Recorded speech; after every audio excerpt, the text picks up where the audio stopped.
Si démêler tes cheveux crépus te fait perdre des mèches et la patience, tu fais peut-être cette erreur que moi aussi j'ai longtemps fait et je pensais que le problème venait de mes cheveux. Et en vrai, c'était surtout ma façon de démêler qui n'allait pas.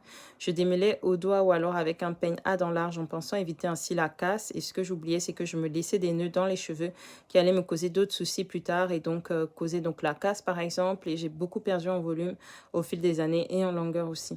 Depuis que j'ai acheté ma Tangle Teaser et puis que je me suis remise naturellement pour réparer donc mon cheveu, ce que je fais désormais, c'est déjà que je sépare toujours mes cheveux en sections, vraiment jamais démêler toute la tête d'un coup, surtout sur les cheveux crépus comme ça. C'est bienvenu la casse. Ensuite, je humidifie bien mes cheveux, vraiment bien les hydrater. Il ne faut pas hésiter à être généreuse, vraiment y aller à fond pour mettre beaucoup d'eau pour bien hydrater.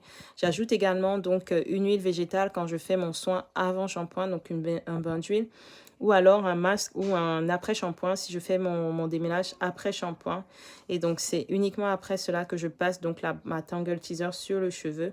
Et je commence toujours par les pointes et je remonte doucement vers les racines.